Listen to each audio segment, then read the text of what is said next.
प्यार, मौत और एक ऐसा लगाव जो मरने के बाद भी पीछा नहीं छोड़ता। चलिए आज हम देवगढ़ की एक ऐसी कहानी की तह तक चलते हैं जिसमें एक आत्मा अपने मोह में कुछ इस तरह उलझी कि उसने जिंदा लोगों की दुनिया में ही तबाही मचा दी। जानते हैं ये सब कुछ शुरू कहाँ से होता है? एक एहसास से, जिसे हम कहते हैं मोह।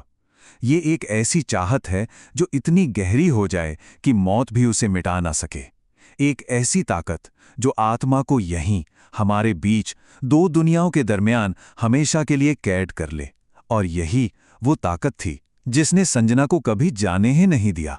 देवगढ़ की वो शांत वादियां, वहीं एक प्रेम कहानी पनप रही थी, आदित्य और स्कूल टीचर संजना की। उनका प्यार बहुत गहरा था, लेकिन उस पर समाज की एक मुश्किल शर्त की परछाई भी पड़ रही थी। देखिए, आदित्य का दिल तो संजना के लिए धड़कता था, लेकिन उसके परिवार ने उसकी शादी कहीं और तय कर दी थी, और वो भी संजना की ही छोटी बहन श्रुति से। अब सोचिए, आदित्य के सामने एक तरफ था उसका प्यार और दूसरी तरफ परिवार की इज्जत। उसे एक ऐसा फैसला लेना था जो सबकी जिंदगी बदलने वाला था। और फिर एक ही पल में सब कुछ बदल गया। जब श्रुति को इस सच्चाई का पता चला तो उसने एक ऐसी कुर्बानी दी जिसने कहानी का पूरा रुख ही मोड़ दिया। उसने अपनी सारी चाहतों को पीछे रखकर अपनी बहन के प्यार को चुना और बस इतना कहा, आप खुश रहो दीदी, बस यही काफी है मेरे लिए। तो प्यार और कुर्बानी की नींव पर एक नई जिंदगी की शुरुआत तो हुई, लेकिन शायद ये खुशी ज्यादा दिन टिकने वाली नहीं थी। एक अंधेरा साया उन पर मंडरा रहा था जो बहुत जल्द सब कुछ छीन लेने वाला था। शादी को 3 साल हो गए थे। 3 साल की बेशुमार खुशियां, बेपनाह प्यार। और फिर एक रात आई। अचानक संजना के सीने में तेज दर्द उठा और इससे पहले कि कोई कुछ समझ पाता, हार्ट फेल होने से उसकी मौत हो गई। एक ही पल में आदित्य की पूरी दुनिया उजड़ गई। अगले ही दिन शमशान घाट पर कुछ ऐसा हुआ जिससे वहां मौजूद लोगों के दिलों में खौफ बैठ गया। संजना की आंखें, वो बंद ही नहीं हो रही थी। चिता की आग जलने के बजाय सिर्फ सुलगती रही, जैसे कोई उसे रोक रहा हो। और तभी भीड़ में एक कानाफूसी शुरू हो गई। इसका मोह बहुत भारी है, ये शरीर छोड़ना ही नहीं चाहती। तो आखिर ये मोह है क्या जिसने संजना की आत्मा को इस तरह जकड़ रखा था?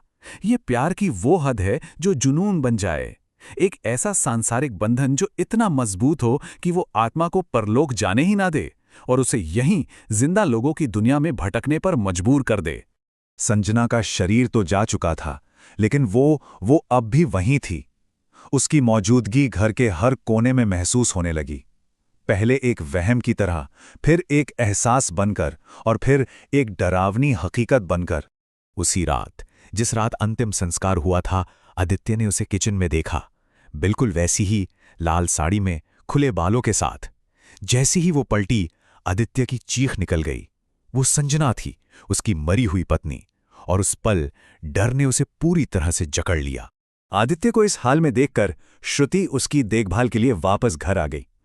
दुख के उन मुश्किल पलों में दोनों एक दूसरे का सहारा बने और करीब आने लगे।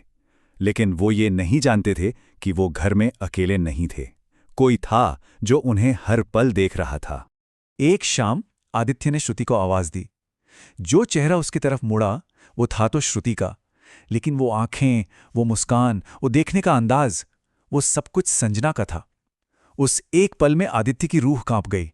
वो समझ गया ये संजना की आत्मा थी और वो धीरे धीरे श्रुति को अपने कब्जे में ले रही थी।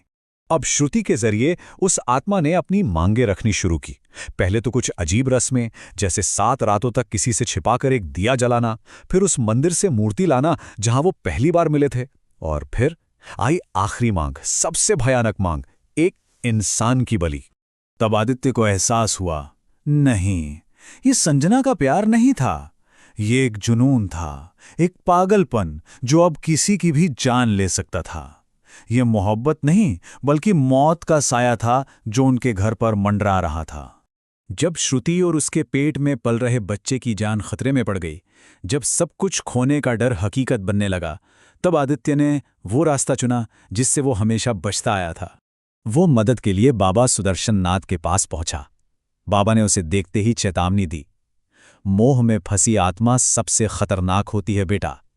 इसे निकालना उतना ही मुश्किल होगा जितना किसी इंसान को उसकी सांस से अलग करना। और फिर मुक्ति का अनुष्ठान शुरू हुआ।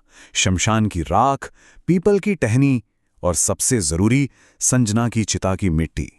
श्रुति को एक सुरक्षा घेरे में बिठाया गया और बाबा के मंत्र गूंजने लगे। धीरे धीरे कमरे में तनाव बढ़ने लगा, हवा भारी होती जा रही थी। जैसे ही बाबा ने संजना की चिता की मिट्टी को आग में डाला, श्रुति की एक भयानक, दिल दहला देने वाली चीख रात के सन्नाटे में गूंज उठी। उसके शरीर से काले धुएं जैसी राख निकली और सीधी आग में समा गई और श्रुति बेहोश होकर गिर पड़ी। सब कुछ एकदम शांत था। सब खत्म होने के बाद बाबा ने आदित्य से एक आखिरी बात कही, याद रखना, मोह में फंसी आत्मा कभी पूरी तरह खत्म नहीं होती, वो बस सो जाती है और सही वक्त का इंतजार करती है। तो सवाल यही है, क्या वो सच में चली गई है या वो बस कहीं इंतजार कर रही है?